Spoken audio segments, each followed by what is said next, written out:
Olá, boa tarde. Hoje é quinta-feira, 5 de julho, e você vai ver nesta edição: Holanda reduz bullying pela metade com programa escolar. A agência da Receita Federal em Cataguases fecha definitivamente. Mãe de 92 anos mata filho nos Estados Unidos. Tudo isso e muito mais a partir de agora no Jornal Atividade.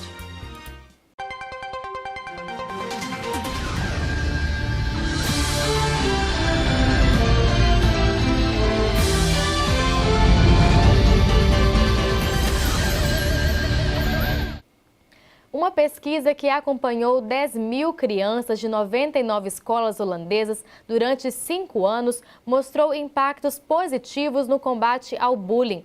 Em 2012, o problema atingia quase 30% dos alunos, segundo eles mesmos relataram. Em 2017, essa porcentagem caiu para 13,5%. Domingo no parque mais famoso de Amsterdã é assim, piscina pública cheia. Famílias fazendo piquenique ou andando de bicicleta. A Holanda é o país com as crianças mais felizes do mundo, de acordo com a Unicef. O Fundo das Nações Unidas criou um índice e um ranking para medir a qualidade de vida das crianças dos países ricos. 5 aspectos foram levados em conta. A Holanda foi o único entre os países ricos a aparecer nos 5 primeiros lugares em todos os aspectos avaliados. A bicicleta tem muito a ver com o bem-estar das crianças holandesas. Elas aprendem a pedalar desde cedo. Antes, em idade pré-escolar, são levadas pelos pais em estruturas chamadas bakfiets, como essa aqui. O fato de o país ser plano e seguro ajuda a proliferação das bikes e dá mais independência aos pais e às crianças. O percentual de crianças obesas na Holanda é o menor entre os países pesquisados pelo Unicef. Além disso, a educação pública é de qualidade e obrigatória a partir dos 4 anos. E os pais passam bastante tempo com os filhos graças às horas de trabalho flexíveis. Michelle Hudson é inglesa, casada com holandês e tem 2 filhos nascidos no país. Ao lado de uma amiga, ela escreveu um livro que já virou best-seller tentando explicar por que as crianças holandesas são mais felizes. I think one of the things is that Dutch children play outside unsupervised a lot, so you don't have parents going with them to the park and hovering over them, but they go out on their own and they play and they fall over and get back up again and have good fun. So they have a lot more freedom that way, freedom and independence. Their parents have open conversations with them and they trust them, so the thing is to teach your children about risks rather than trying to protect them from risks. So protecting them is not getting in the way and stopping them doing things, but it's helping them setting boundaries so that other people can't hurt you or bully you. As crianças holandesas também são as que melhor se relacionam com pais, mães e colegas da escola.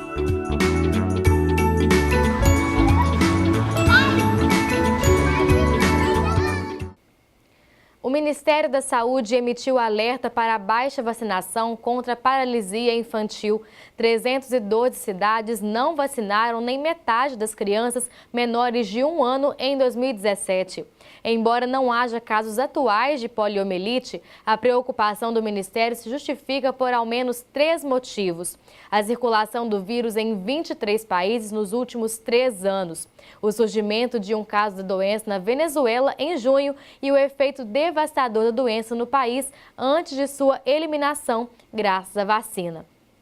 Foram 26.827 casos de paralisia infantil entre 68 e 89. Nesse último ano de 89, o último caso foi registrado em Sousa, na Paraíba. Os anos 70 registraram a maior parte dos casos. Há um pico em 75, com 3.596 casos. Outro ano com muitos registros foi 79, com 2.564 infecções.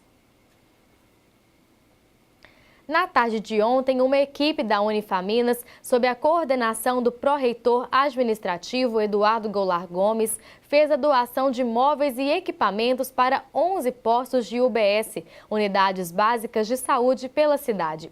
Foram doadas mesas, cadeiras, balanças, macas e diversos outros utensílios de necessidade para o melhor atendimento aos pacientes. O primeiro posto a receber o material foi o do bairro Gaspar, onde a equipe da Unifaminas foi recebida por Isonel Dores Jerônimo, coordenador da Atenção Primária da Secretaria de Saúde. Em seguida, os materiais foram entregues no posto Santana, de onde seguiram para o Planalto e demais que já estavam agendados. Um ônibus da aviação União se envolveu em um acidente na noite de ontem no bairro Barra, em Muriaé. O acidente aconteceu por volta das 8 da noite na rua Benedito Valadares.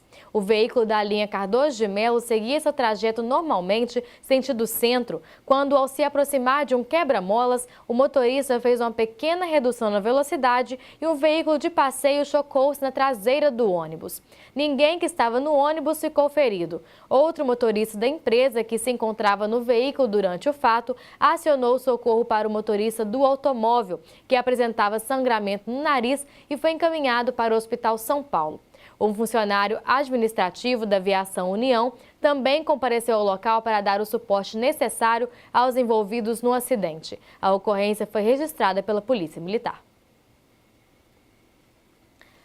A 11ª Câmara Civil do Tribunal de Justiça de Minas Gerais determinou que uma seguradora pague o seguro DPVAT a uma vítima de acidente automobilístico. A seguradora havia se negado a realizar o pagamento, uma vez que a vítima proprietária do veículo estava inadimplente com o prêmio por ocasião do acidente.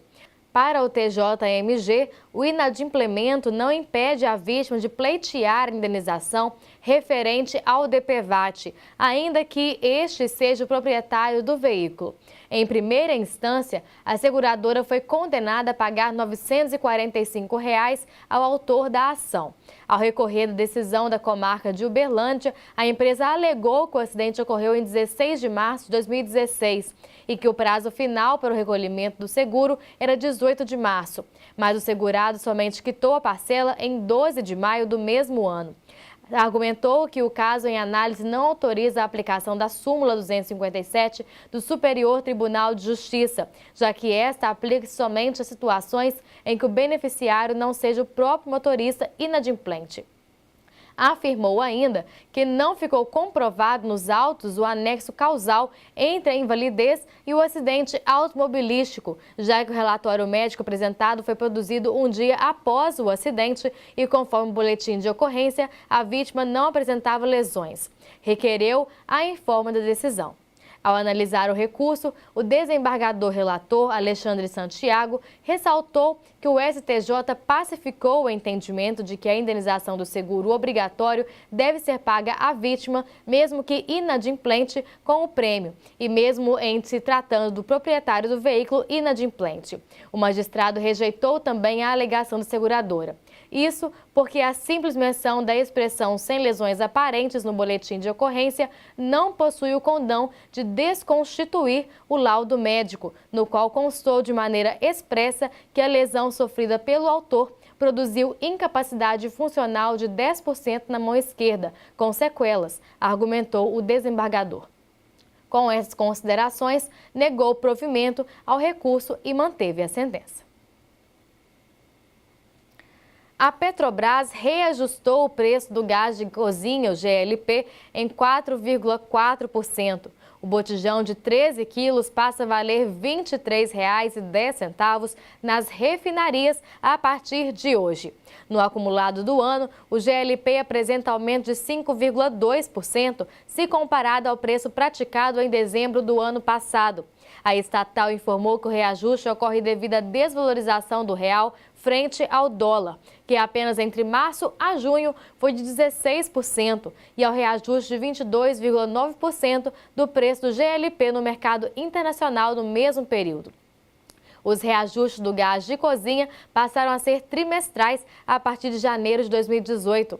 Embora custe R$ 23,10 nas refinarias, até chegar ao consumidor, o preço final do gás de cozinha em muitas cidades supera R$ 70, em decorrência dos impostos e margens de lucro das distribuidoras. Desde 2017, parte da população passou a adotar combustíveis alternativos, como lenha e carvão, para cozinhar alimentos diante as constantes altas do GLP, de acordo com pesquisa divulgada pelo IBGE. Chegou ao fim a história da Receita Federal em Cataguases. Presente no município desde 1902, quando tinha outro nome e funções, aquele órgão funcionou normalmente, fechando suas portas ao público ao final do expediente na tarde de ontem. Seus 7 servidores vão preparar a transferência dos móveis e equipamentos e deverão ficar sabendo também onde vão trabalhar a partir de agora. A definição a respeito do fechamento da Agência da Receita Federal em Cataguases ocorreu de forma repentina, por meio de decisão tomada nos escalões superiores.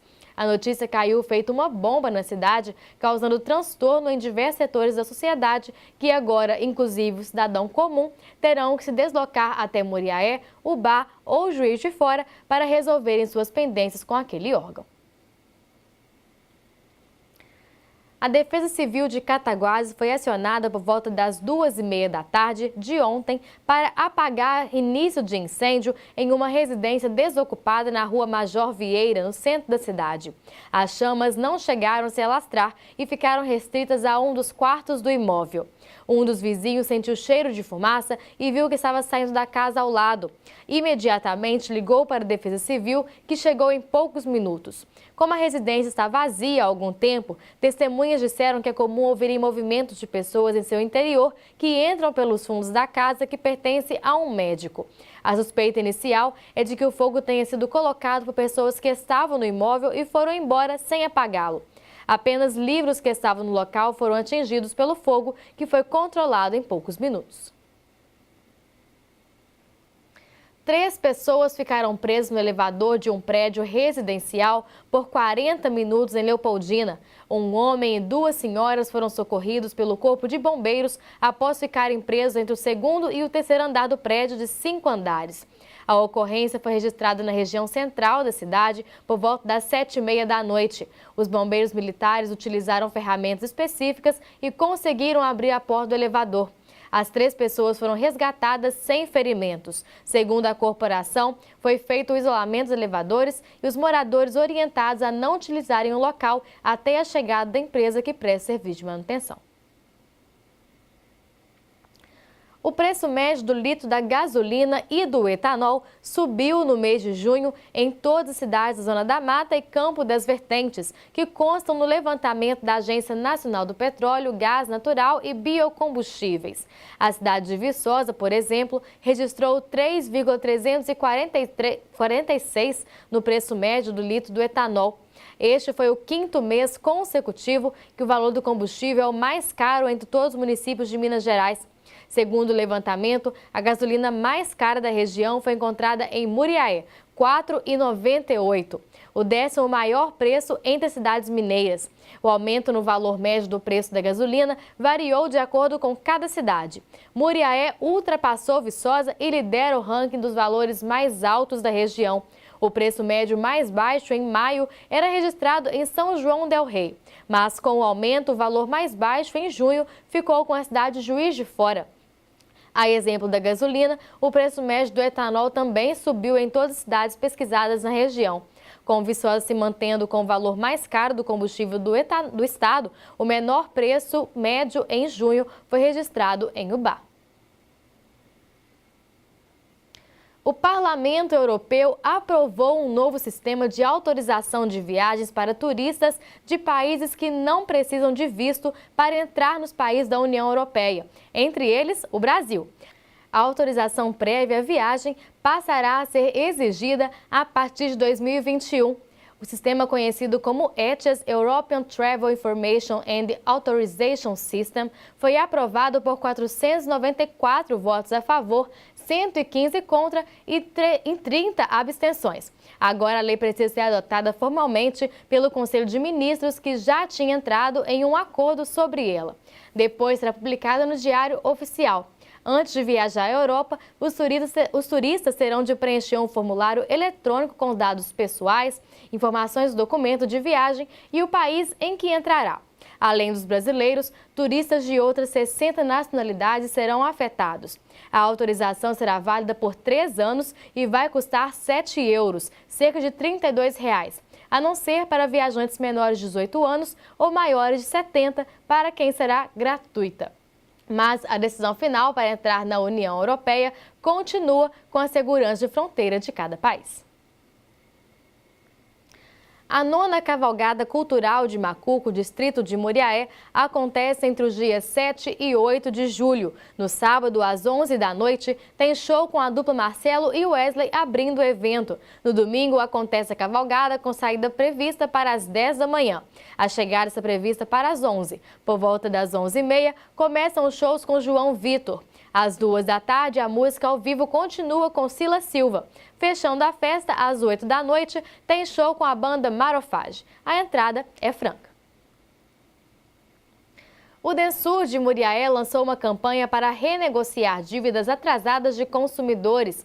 Através da medida, o contribuinte poderá ter descontos de até 80% nas taxas de juros e opções de parcelamento em até 36 vezes nos débitos referentes a contas de água. A iniciativa tem como objetivo dar oportunidade aos moradores em situação irregular de evitarem possíveis cortes no fornecimento pelo departamento. A porcentagem de desconto será estabelecida de acordo com o valor devido. O débito mínimo para a parcela é de R$ 50. Os consumidores interessados em aderir à política de descontos devem comparecer ao setor de atendimento ao público do departamento, que fica ao lado da entrada do centro administrativo, das 7h30 às 5 da tarde. Em caso de dúvidas, está ativo o telefone 115 para contato. Em ano de Copa do Mundo, a lavoura do produtor rural José Carlos Festúcia entra no clima da torcida pela seleção brasileira, em Bonfim Paulista, distrito de Ribeirão Preto, São Paulo. A decoração natural nas cores da bandeira do Brasil estampa a plantação de abóboras, especialmente cultivada para alavancar as vendas. A abobrinha verde e amarela é chamada brasileirinha. Se Deus quiser, em 2022, estamos aí de novo com a abobrinha da Copa do Mundo. A cada jogo que o Brasil ganha, eu vendo mais abobrinha. Agora o povo vai ver na televisão e vai pedir mais ainda, diz Festúcia. Se depender da torcida da família, a seleção brasileira deve conquistar o Hexa. A colheita da abobrinha verde e amarela está garantida até o fim da Copa para a festa do título. Vai ter abobrinha até o final da Copa e se o Brasil ganhar, aí que vai vender mesmo. O terreno lá de baixo está plantado com a brasileirinha também e tem bastante. Vitória do Brasil e da minha família, afirma o produtor.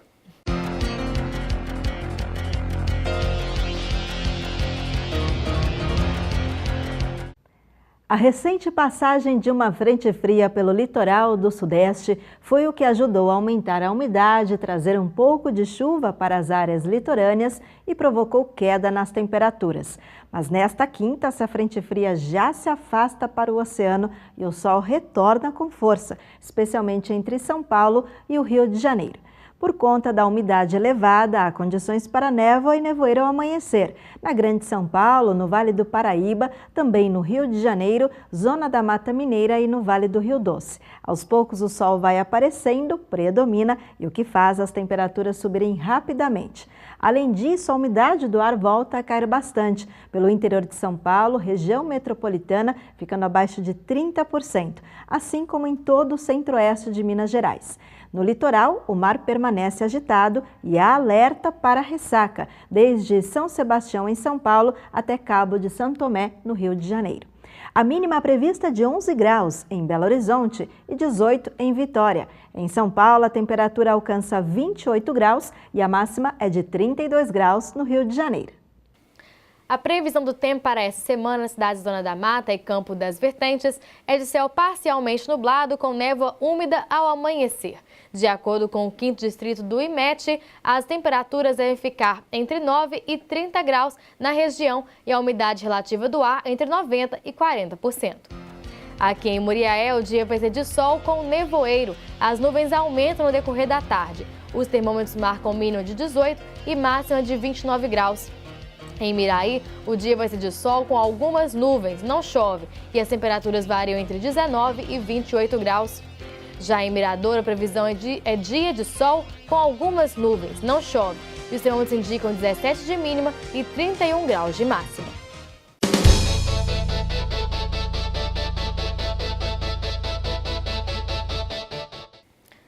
4 jogos sem vencer, com 3 derrotas e 1 empate. A virada de turno esteve longe de ser boa para o Tombense, que ficou longe da zona de classificação para a próxima fase da Série C do Brasileirão. A 6 pontos do 4º colocado, o Bragantino, que curiosamente é o próximo adversário do Gavião, sábado às 6 da tarde, em Bragança Paulista, o alvirrubro não vive bom momento e está em situação difícil, pensando na vaga nas quartas de final. Darley compreende isso, mas para o goleiro Carcará, que é ídolo da torcida e um dos líderes do elenco, o pensamento positivo continua. Na visão dele, se a equipe pensar jogo a jogo, ainda é possível crer na classificação. É seguir trabalhando e acreditar sempre. Enquanto houver chance, teremos pensamento positivo de que tudo vai acontecer visando o G4, falou. Darley também comentou o empate diante do Luverdense no Almeidão no último sábado e falou sobre as atuações das derrotas seguidas para o Botafogo, São Paulo, Tupi e Joinville. Segundo o Camisa 1, se houvesse justiça no futebol, a equipe teria somado mais pontos nas rodadas passadas. A gente tem oscilado dentro das partidas. Começamos ganhando cedo, fizemos gol rápido, mas depois que eles empataram, nós recuamos e infelizmente não fizemos um bom primeiro tempo. A segunda etapa foi boa, voltamos bem, tivemos chances, não conseguimos marcar e a vitória não aconteceu. Futebol não é merecimento. Se fosse, teríamos saído com a vitória, declarou. A seleção brasileira chegou a Kazan, local do jogo de amanhã contra a Bélgica, pelas quartas de final da Copa do Mundo. O avião pousou por volta das 5h15 da manhã, horário de Brasília, de hoje. A delegação foi direto para o hotel, onde dezenas de torcedores brasileiros a esperavam com muita festa, como já virou tradição neste Mundial. E o símbolo da seleção, o canarinho pistola, rege a torcida em música que provoca CR7 e Messi e exalta o Neymar.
E Miranda será o capitão da seleção amanhã às 15 horas no horário de Brasília contra a Bélgica pelas quartas de final da Copa do Mundo, mantendo o rodízio da braçadeira na equipe.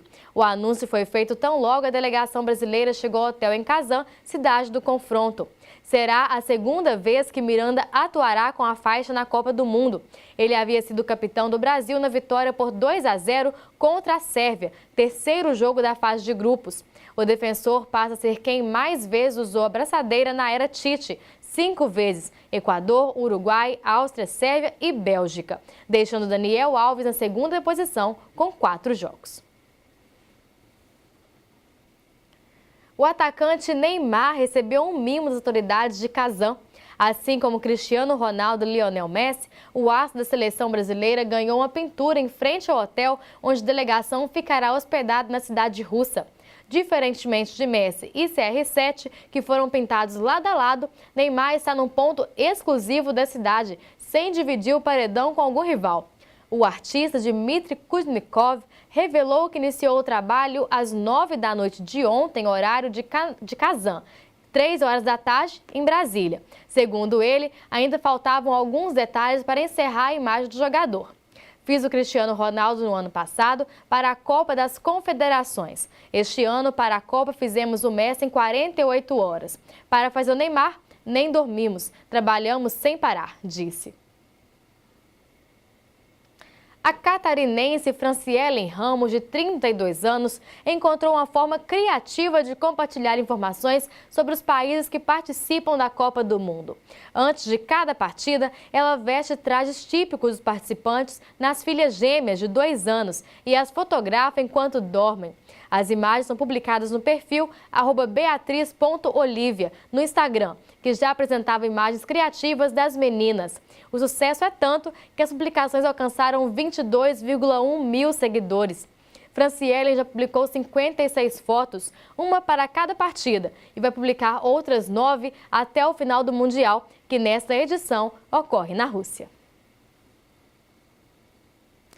Melhor ataque da Copa do Mundo de 2018 com 12 gols. A Bélgica entrou no caminho do Brasil depois de uma vitória explosiva de virada sobre o Japão com um gol no lance final do confronto. A seleção brasileira também tem sua força ofensiva, com a forma variada de construção de seus gols na competição, com 7 no total, 2 deles de Neymar.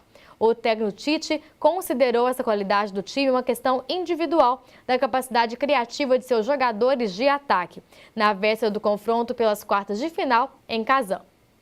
Conversei com o Marcelo e o Felipe Luiz. Marcelo saiu por um problema clínico, não voltou por um problema físico no segundo jogo. Felipe Luiz jogou muito nos 2 jogos, competem os dois desde a cabeça do homem um trevo. E por critério, volta o Marcelo. No lugar do Casemiro, joga o Fernandinho. Vamos a um breve intervalo e na volta você vai ver as vagas de emprego e as notícias do Giro Policial. Até já!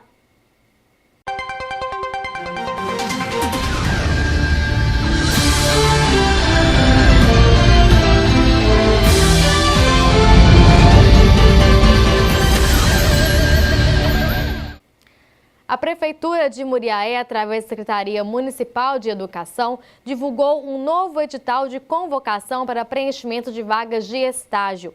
São 3 vagas para estudantes para o estágio Educa, todas para acadêmicos de pedagogia. O edital número 29/2018 oferta uma vaga para atuação na Escola Municipal Hermílio Teixeira Siqueira, com contrato de 5 de julho a 14 de dezembro. Há ainda outras 2 vagas também para estudantes de pedagogia. Uma para a Escola Municipal Valdivino dos Santos Mendes, contrato de 6 de julho a 14 de dezembro. E outra para a Escola Municipal Professora Odaléia Oliveira Moraes de Azevedo, contrato de 9 de julho a 14 de dezembro. A contratação será feita levando em consideração o edital número 3/2018. A seleção acontece na Secretaria Municipal de Educação. Mais informações 32 3696 3376.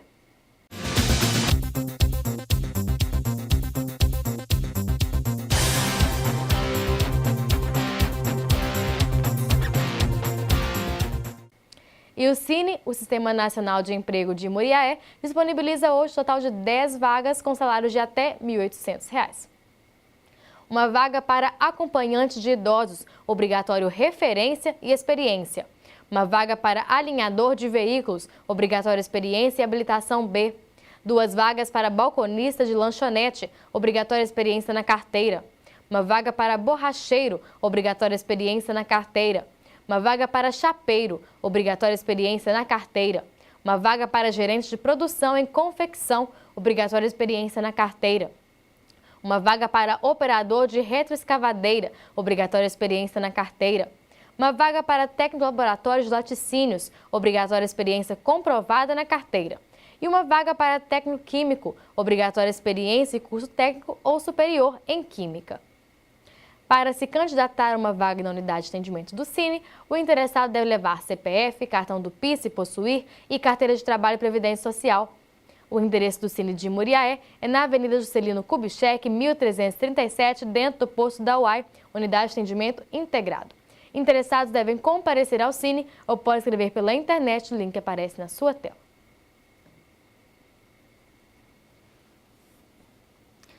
Uma americana de 92 anos matou a tiro seu filho de 72 para evitar ser mandada para um asilo, diz a polícia local. Ana Mãe Blessing, que foi acusada de homicídio, discordou das intenções de seu filho de colocá-la em um asilo por alguns dias, de acordo com documentos judiciais. Você tirou minha vida, então eu estou tirando a sua, disse ela ao ser retirada da casa que compartilhava com o filho e a namorada dele no Arizona. Blessing disse à polícia que pretendia se matar após o crime. O crime aconteceu na manhã da última segunda-feira na cidade de Fountain Hills, no condado de Maricopa, segundo registros policiais obtidos pela imprensa local. O filho de Blessing, cujo nome não foi divulgado, queria que a mãe se mudasse para um asilo porque ficou difícil conviver com ela. A mãe então escondeu 2 armas de fogo em sua bolsa antes de confrontá-lo no quarto dele, disse a polícia em um comunicado. Durante a discussão, ela pegou um revólver comprado na década de 70 e atirou contra o homem. A polícia encontrou o filho de Blessing morto, com 2 ferimentos de bala no pescoço e na mandíbula. Blessing ainda apontou a arma para a namorada de 57 anos de seu filho, que conseguiu tomá-la e atirá-la em um canto do quarto. A idosa então sacou uma segunda pistola, que contou depois à polícia ter ganhado seu falecido marido na década de 70. A namorada do filho também conseguiu tirar essa segunda arma das mãos de Blessing antes de fugir e ligar para o xerife. A polícia encontrou a mulher em uma cadeira reclinável em seu quarto. Mais tarde, ela disse que por causa de suas ações, merecia que pusessem fim à sua vida. Ela é acusada por homicídio qualificado com agravante de sequestro e sua fiança foi fixada em $500 mil, cerca de 1,95 milhão de reais. E agora tem os destaques do Giro Policial.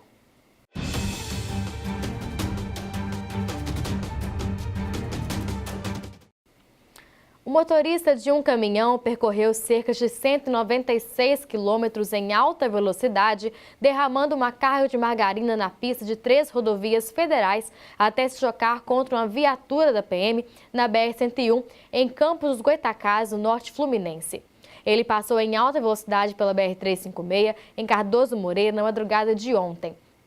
Os policiais que estavam na viatura se jogaram para fora do veículo ao perceberem a aproximação do caminhão desgovernado. O motorista do caminhão, de 29 anos, sofreu ferimentos e foi levado para o Hospital Ferreira Machado. Segundo a Polícia Militar, ele aparentava estar embriagado. O caminhão saiu de Laranjal e seguiu pela BR-116 até Muriaé e Itaperuna. Já no Rio, os policiais militares fizeram um cerco e deram ordem de parada. O motorista não obedeceu e entrou na BR-356 até Cardoso Moreira. Durante todo o trajeto, o caminhão foi perseguido por agentes da Polícia Rodoviária Federal e da Polícia Militar. De Cardoso Moreira, o motorista seguiu o trajeto até Guarus, subdistrito de Campos dos Goytacazes, pela BR-101, onde atingiu uma viatura que estava parada às margens da BR, perto de uma passarela. Segundo o 8º Batalhão da PM, em Campos, os agentes fizeram disparos na direção do veículo desgovernado antes da colisão, mas o motorista não foi atingido. Ele teve escoriações e foi levado para o Ferreira Machado. Um adolescente de 16 anos foi assaltado na noite de terça-feira no bairro da Barra, em Muriaé. A vítima relatou à polícia que por volta das 8 da noite transitava pela Avenida Monteiro de Castro, momento em que foi abordado por um indivíduo moreno, de estatura mediana, usando brinco e trajando blusa preta. Ele sacou uma arma de fogo, aparentemente um revólver, e anunciou o roubo, exigindo o celular da vítima, determinando que ela desbloqueasse e retirasse o chip do aparelho. Em seguida, o ladrão obrigou a vítima a seguir até a beira-rio. Por lá, vistoriou sua mochila na tentativa de subtrair mais algum bem. A polícia militar realizou rastreamento, contudo, sem êxito. 2 pessoas foram presas na noite de terça-feira em Recreio durante o patrulhamento da Polícia Militar no bairro Grotinha. De acordo com as informações, um revólver calibre 38 municiado com 6 cartuchos intactos, 2 pinos de cocaína, 3 buchas de maconha e 2 veículos foram apreendidos. Segundo o APM, em patrulhamento pela rua Souza Rocha, o indivíduo que estava próximo a um táxi fugiu ao perceber a presença da viatura policial. No local estavam estacionados um táxi VW Novo Voyage e um Ford Fiesta. Ao ser acompanhado por um dos militares da guarnição, o suspeito jogou ao solo 2 pinos de cocaína que foram apreendidos pela Polícia Militar. O motorista do táxi, ao ser abordado, disse que possuía uma arma de fogo no banco traseiro do veículo. Os policiais localizaram e apreenderam um revólver calibre 38 com seis munições. Ainda, segundo a PM, durante as buscas foram localizadas 3 buchas de maconha em um terreno baldio, em frente ao local onde os suspeitos se encontravam. Durante buscas no interior do veículo Ford Fiesta, um cigarro de maconha e um isqueiro foram apreendidos. O motorista do táxi e o suspeito de tráfico de drogas foram encaminhados para a Delegacia de Polícia Civil em Leopoldina, juntamente com a arma e as drogas apreendidas. Os veículos foram encaminhados para o pátio credenciado pelo Detran MG. 2 pessoas foram presas na terça-feira por envolvimento com o jogo do bicho em Tombos, após denúncia anônima sobre um comerciante que estaria realizando anotações de jogo do bicho no estabelecimento, que fica na região central da cidade. Militares procederam ao local para averiguar a situação. No local, os policiais depararam com um idoso de 67 anos saindo do comércio. Ele foi submetido à busca pessoal, sendo localizado no bolso de sua camisa uma pequena anotação em papel pardo, com inscrição de 4 milhares e abaixo o valor de R$ 4. Questionado, afirmou que tinha acabado de fazer uma aposta com um homem de 56 anos. Indagado sobre os fatos, o autor disse ter feito a aposta via celular, que o jogo foi enviado ao proprietário da banca e que havia resetado o aparelho antes da chegada da polícia. Após buscas, foi recolhido o celular, a quantia de R$ 71 em moeda corrente e a aposta do jogo do bicho. Os autores foram presos e conduzidos à delegacia de polícia. O dono da banca não foi localizado. 19 pessoas foram presas pela Polícia Civil na manhã de hoje na Operação Call Center, deflagrada para prender uma quadrilha interestadual especializada em crimes de estelionato através de compra e venda de produtos pela internet. A operação teve início a partir de denúncias de vítimas do Piauí e os mandatos são cumpridos no Paraná e em Mato Grosso. Há 17 presos no Paraná e 2 em Mato Grosso. Segundo o delegado-geral de Polícia Civil do Piauí, Riedel Batista, há registro de vítimas no Piauí e em mais 9 estados: Paraná, Mato Grosso, Pará, Goiás, Espírito Santo, Minas Gerais, São Paulo, Santa Catarina e Rio Grande do Sul.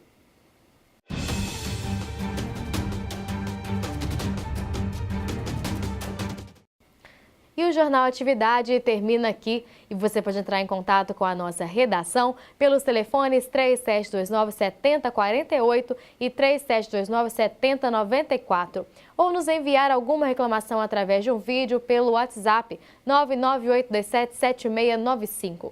E você ainda pode acessar o nosso conteúdo no site reditividade.com e rever as edições do JA. Se inscreva também em nosso canal no YouTube. O endereço é youtube.com/reditividade comunicação. E a nossa fanpage é facebook.com/TV Atividade. Curte a gente lá. Outras informações você encontra aqui e no site dos nossos parceiros. Boa tarde e até logo às 7 da noite.